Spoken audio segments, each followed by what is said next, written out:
Alô, turma! Bom dia, um grande abraço, um abraço gigante a todos vocês ligados aqui no canal Atenção Vascaínos. Estou aqui na minha cozinha, como faço sempre quando faço os boletins de manhã, para tomar aquele café e trazer as notícias para você aqui na intimidade, no papo, na relação pessoal. Muito obrigado pelo seu carinho nessa manhã de sábado, dia 7 de agosto de 2021. Olha, o jogo logo mais entre Vasco e Vitória, 7h30 da noite no estádio Barradão, é um jogo muito importante. Aliás, todos os jogos do Vasco são muito importantes. Mas esse talvez seja o mais decisivo de todos. E por quê? Por conta da mudança, mais uma vez, da classificação do Vasco na tabela. O Vasco agora está na página 2 da classificação. Caiu para a 11ª posição diante dos resultados de ontem do Campeonato Brasileiro da Série B. O Operário ganhou com 10 homens, estando com 10 desde os 5 minutos do primeiro tempo do Remo, lá em Belém do Pará, por 1-0. O Guarani venceu o Brasil de Pelotas por 2-0 em Campinas e o Curitiba empatou com o Goiás em 1-1 em Curitiba. Assim, o Vasco, com 15 jogos, tem 22 pontos e está em 11º lugar. Precisa vencer. Se vencer, vai se aproximar muito de novo lá de cima, podendo ficar até em 5º. Há uma distância pequena em relação ao primeiro do G4, mas também, se perder, se distancia e tem muitos outros concorrentes. Veja bem, a gente está falando aí de 7 posições, do 11º ao 4º. Todos esses 7, incluindo o Vasco, podem, ir vencendo os seus jogos, subir na tabela. Então, o Vasco está aumentando o seu número de concorrentes. E para esse jogo, o técnico Lisca não vai contar com 4 jogadores. Um por opção dele. O atacante Arthur Salles está jogando agora. Começou agora às 10 da manhã o jogo do Vasco no Campeonato Brasileiro Sub-20 contra o Atlético do Paraná, lá no Nivaldo Pereira, em Auschwitz. Ele preferiu não contar com Arthur Salles. Bruno Gomes teve aquele problema com o São Paulo, problema da musculatura da coluna vertebral, continua de fora, não vai jogar, está afastado. Riquelme da mesma forma, teve uma lesão, não vem jogando as últimas partidas, era um jogador até que poderia ter mais chances em função da irregularidade de Zeca, do péssimo jogo do MT contra o Botafogo, mas está lesionado e espera a semana que vem estar ok. E o Matias Galaça era até opção para jogar, a informação que eu tinha, mas o Galaça sentiu um desconforto na quinta-feira e foi decidido pela comissão técnica, apesar dele ter condição de viajar, em preservá-lo, deixá-lo ficar melhor, estar 100% para o jogo de terça-feira contra o Vila Nova. Não que esse jogo não seja importante, mas é um jogo fora, é um jogo de viagem, deslocamentos, então a comissão técnica preferiu optar ficar sem o Galaça para esse jogo. O time vai ter alterações, sim, vai ter alterações.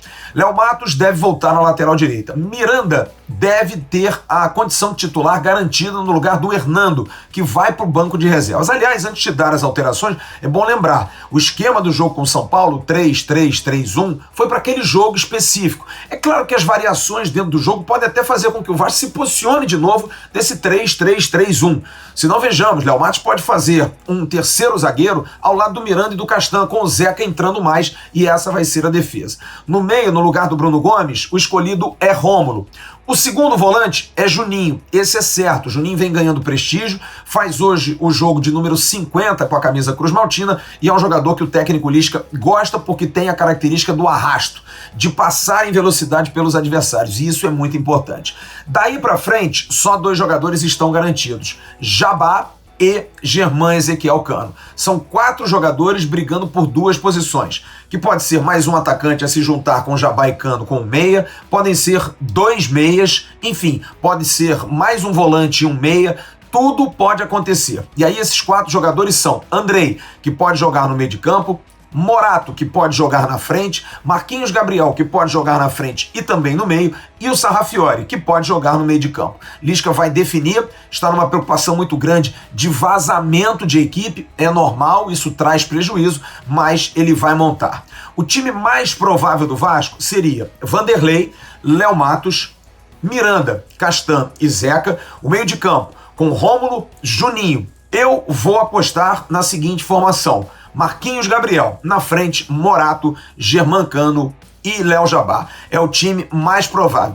Até acharia que o Sarrafiori poderia entrar no lugar do Marquinhos Gabriel no meio de campo. Mas não estamos aqui de achismo, tá fechada a escalação, não dá para apurar e a gente não tá aqui para ficar chutando. Então, o time do Vasco, a princípio, seria esse para a partida contra a equipe do Vitória da Bahia. O Vasco da Gama, que não tem um retrospecto bom contra o Vitória. No confronto direto, a desvantagem é muito grande. E quem traz esses números aqui no Boletim AV, nesse sábado, é o querido Emerson Rocha. Conta pra nós essa disparidade de números aí dos confrontos Vasco e Vitória, Emerson. Vasco e Vitória já se enfrentaram em 46 jogos na história. E o time baiano tem vantagem. São 14 vitórias do Vasco, 12 empates e 20 vitórias do Leão de Salvador. Desses jogos, foram 38 pelo Brasileirão e 8 pela Copa do Brasil. Agora, nos últimos 10 jogos entre as duas equipes, o Vitória venceu 6 vezes, com 2 empates e apenas 2 vitórias do Vasco. Já nos gols marcados, há uma igualdade. São 66 gols feitos pelo Vasco e 66 gols feitos pelo Vitória. E a última vitória do Vasco sobre a equipe baiana foi exatamente no Barradão, onde vai ser o palco de amanhã. Goleada por 4-1 em 2017, com gols de Canu contra, Balotelli, Paulo Vitor e Guilherme Costa. Alô, turma, tudo bem? Tô passando aqui com a chave do meu carro porque eu queria dar um recado para você que tem carro ou motocicleta. Você tem andado desprotegido sem seguro porque não teve grana para renovar ou fazer um seguro novo? Calma, normal, tá acontecendo. Mas agora eu tenho uma solução.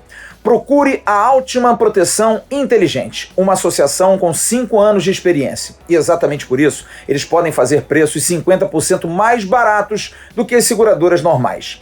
Olha, eles dão proteção contra roubo, contra furto, perda total, indenizam até 100% a tabela FIP, incluindo motoristas de aplicativos. Proteção, terceiros, para-brisa, reboque de até 600 km e muito mais. Preços: R$ 129,90 a mensalidade para a proteção do seu carro, R$ 99,90 proteção para a sua motocicleta. Veja o site altimanproteção.org. Altiman, a sua necessidade é a nossa realidade.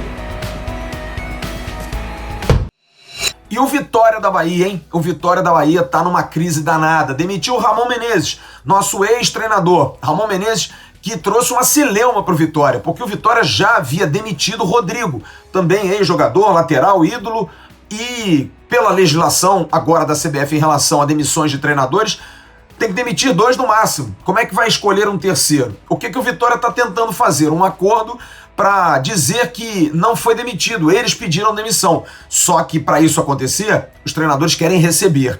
E essa confusão tá danada, e o Vitória deve ser comandado por um auxiliar da casa, Amadeuzinho, que é filho do ex-técnico Carlos Amadeu, falecido recentemente, que cuidou durante muitos anos de seleção de base. Nós ouvimos no AVNews de ontem o querido Anderson Matos, que é repórter da rádio Itapuã FM de Salvador. Ele nos trouxe a escalação do time, a provável formação do Vitória e deixou bem claro no final que espera, porque a gente disse que o Vasco, quando pega times assim, dando muita bandeira que não tá bem, o Vasco geralmente entrega. E ele brinca no final dizendo que tomara que estejamos certos. Vamos ouvir então o repórter da rádio Itapuã FM, Anderson Matos, falando do Sport Clube Vitória.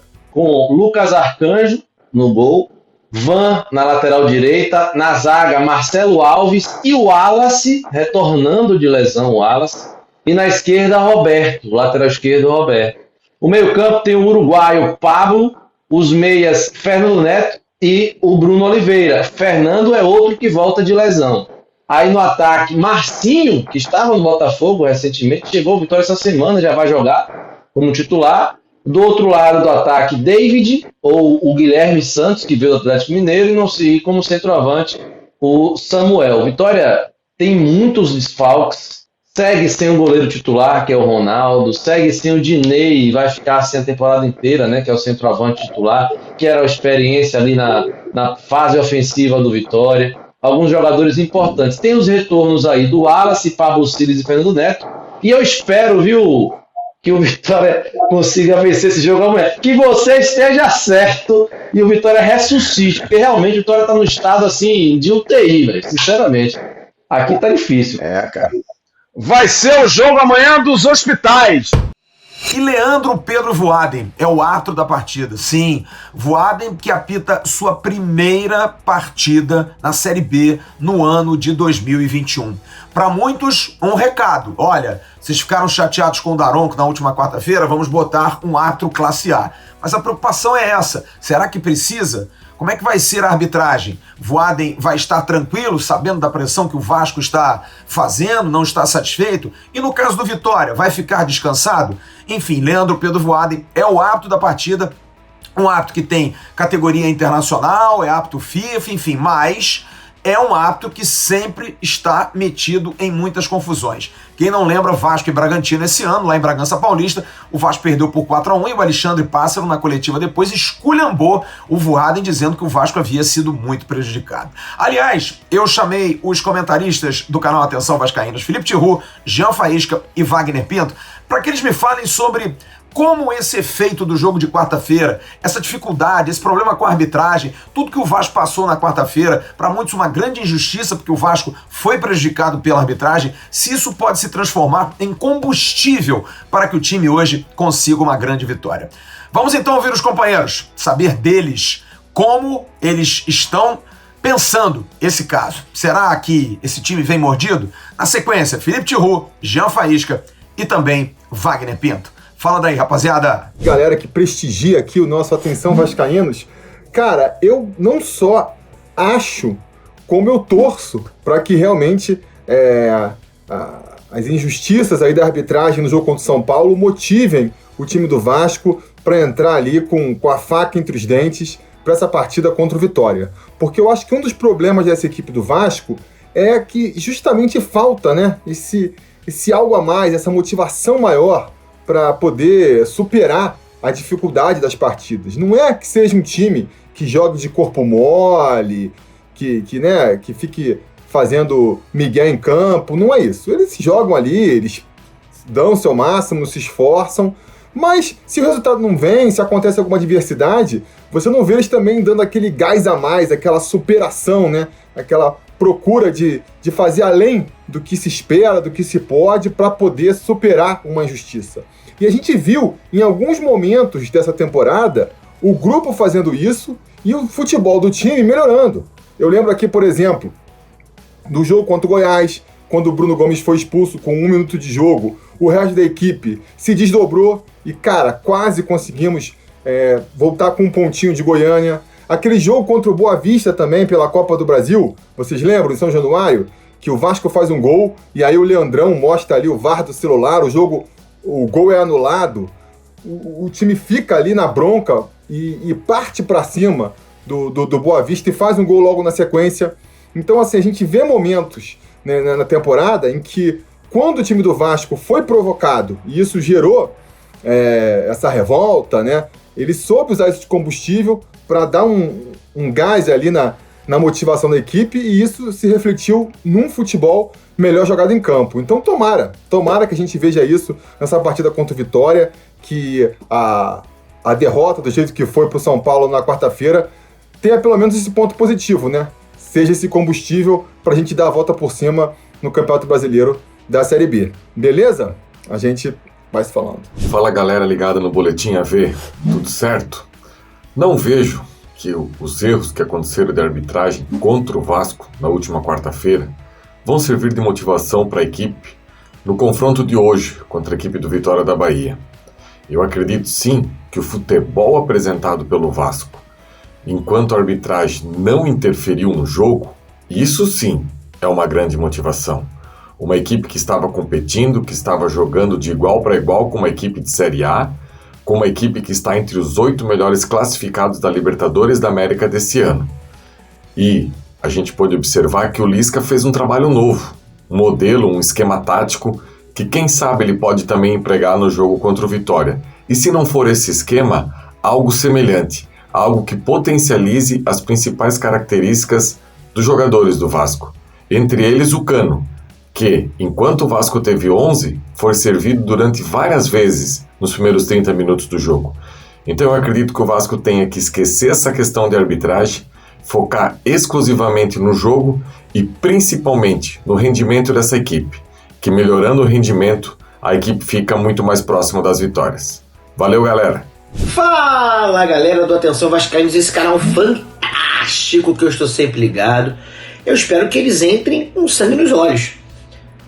Todos os vascaínos ficaram plutos da vida com o que aconteceu na Copa do Brasil no meio de semana. Espero que isso seja aquele divisor de águas nessa história do Vasco na Série B. Porque eu peço para os jogadores o seguinte, todos nós ficamos, que eles não fiquem só indignados na hora de dar uma entrevista, de colocar no Twitter, que isso leve para campo. É lógico que eles precisam jogar bola também, mas tem que mostrar que é o seguinte, meu amigo, você pode prejudicar a gente, pode tentar, mas nós vamos ganhar o jogo. Entendeu? Eu acho que vai ter uma sequência interessante aí de jogos para pontuar bem, para finalmente ficar lá na frente, ficar bem posicionado e ficar lá até o final para a gente subir, se Deus quiser, de uma forma tranquila, né? Finalmente. Então torço muito para o que aconteceu, deixa esses caras indignados como nós ficamos. Quando você perde alguma coisa, você é roubado, furtado, você fica revoltado, amigo. Você quer sair no braço com o ladrão. Não que isso seja certo. Mas você quer, cara. Então, assim, pelo menos que eles fiquem indignados e entrem mesmo pro jogo com aquele negócio lá roxo, para ver se isso resolve. E esse time que todo vascaíno no início da Série B achava, vai conseguir subir com tranquilidade, que ele realmente demonstre isso. Não adianta ter um time bom para a Série B, pro resto dos times da Série B no papel e não colocar isso em campo. Valeu, galera. Saudações vascaínas e bom jogo pra gente hoje. É isso, turma. Estamos encerrando o nosso Boletim AV. Logo mais, a partir de 18 horas e 45 minutos, nós estaremos entrando no ar aqui no canal Atenção Vascaínos com o nosso pré-jogo, com o nosso timaço reunido, com Emerson Rocha, com Jean Faísca, com o Wagner Pinto. Estaremos todos para trazer as emoções de Vasco da Gama e Vitória a partir de 7h30 da noite, a bola rolando, e logo depois a gente tem o nosso pós-jogo. Curta as nossas redes sociais no @avascaínos, Facebook, Instagram e Twitter. Aliás, confira principalmente no Instagram. Nós trouxemos ontem no Avenews um esboço de uma possível nova camisa que a Capa vai lançar. Não só camisa de jogo, como as camisas de goleiro, num trabalho de design da grande Carretel Mídia, trazendo em cima das informações que eu trouxe para o programa um possível layout de uma nova camisa de goleiro e também de jogo. Curta as nossas redes sociais, que a gente costuma dar muita notícia por lá. E também curta o canal AV+, o canal 2 da plataforma Atenção Vascaínos, sempre com muita informação, com muita coisa legal. Vale a pena você curtir. Grande abraço, a gente se fala logo mais. Tchau, turma.